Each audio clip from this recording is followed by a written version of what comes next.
இங்க ஒரு குட்டி பொண்ணு கிட்ட ஸ்கூல்ல அவங்க அப்பா யார் சொல்லிட்டு போய் கேட்டா அவளுமே இப்ப எனக்கு தெரியாதுன்னு சொல்லிட்டு போய் சொல்றா. இப்போ கூட படிக்கிற ஒரு பொண்ணு அப்பா எல்லாம் மேடி போறப்பா நீ மட்டும் ரொம்ப வித்தியாசமா பதில் சொல்ற உங்க அப்பா பேர் தெரியாது சொல்லிட்டு அவளுமே இப்ப கிண்டல் பண்றா. இப்ப இதை கேக்குற அந்த பொண்ணுமே இப்ப பேரமா கோவம் வந்து பொண்ணுமே இப்ப பலாருன்னு அரைஞ்சிடறா.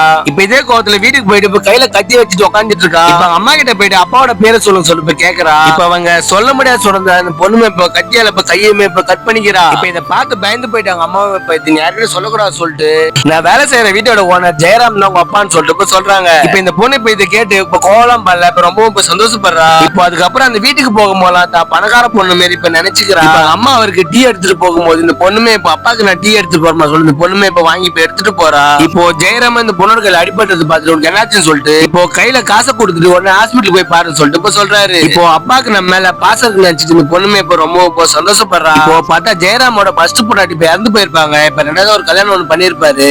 இப்ப அவங்களுக்குமே இப்ப ஒரு கை குழந்தைய போயிருக்கும். இப்போ எப்ப பார்த்தாலும் அவங்க ஹஸ்பண்ட் கூட இவங்களும் சண்டை போட்டே இருப்பாங்க. அது மட்டும் இல்லாம இந்த வேலைக்காரி அவங்களுக்கு இப்ப சுத்தமாவே பிடிக்காது.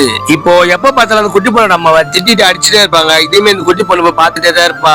இப்ப அவங்க அம்மா அந்த குழந்தை பார்த்து இப்ப குட்டி பொண்ணு வீட்டுக்கு அமைச்சிருப்பாங்க. இப்போ பீங்க ஏதோ உடஞ்சி சொல்லிட்டு இப்ப வீட்டு வேலைக்காரி கூப்பிட்டா இந்த குட்டி பொண்ணுமே போய் நிக்கிறா. இப்ப அவங்களுமே உங்க அம்மா எங்கன்னு சொல்லிட்டு போய் கேட்டா அவங்க வீட்டுக்கு போயிடாங்க சொல்லிட்டு போய் சொல்றா. இப்போ உடஞ்சி போன பீங்கான பொறுக்கும் போது நீ உங்க அம்மா எங்கன்னா போய் தொலைய வேண்டியதா சொல்லிட்டு அவங்களுமே இப்ப அந்த பொண்ணுமே இப்ப எட்டு வச்சிருப்பாங்க. இந்த குட்டி பொண்ணுக்குமே இப்ப கோவம் வந்து இப்ப அவங்களுமே இப்ப அடிச்சிருவா. இப்போ ரெண்டு பேருக்கும் சண்டை வந்ததுனால அந்த குட்டி பொண்ணுமே இப்ப அவங்கள புடிச்சு தள்ளி விட்டுருவா. இப்ப நடந்தது எல்லாத்தையும் அவங்க அம்மா கிட்ட போய் சொல்றா. அவங்க அம்மா வந்து இப்ப பாத்துட்டு இப்போ மூச்சு இருக்கான்னு சொல்லிட்டு போய் பாக்குறாங்க. பார்த்தா அவங்க இறந்து போயிட்டாங்கன்னு இப்ப தெரிய வருது. இப்ப இவங்களுமே அவங்க தற்கொலை பண்ணிக்கிற மாதிரி இப்ப தூக்குல மாட்டி விட்டுறாங்க. இப்போ இந்த விஷயம் தெரிஞ்சு வந்து போலீஸும் இப்ப கிடைச்ச இப்ப எவிடன்ஸையும் அது மட்டும் இல்லாம இந்த பொண்ணோட கைத்துல அடிபட்டதையும் பார்த்து இப்போ கரெக்டா இப்ப கண்டுபிடிச்சிருக்காரு. இப்ப இந்த குட்டி பண்ணி அவங்க அம்மாவை இப்ப அரெஸ்ட் பண்ணி இப்ப கூட்டு போயிடுறாங்க. இப்போ அடுத்த நாள் போஸ்ட்மார்ட்டம் பண்ண டாக்டர் இவங்க தலையில அடிபட்டு இப்ப சாகல. இப்போ அவங்க சாப்பிட்ட ஃபுட்ல ஏதாவது பாய்சன் கலந்துருக்கு சொல்லிட்டு இப்ப சொல்றாரு.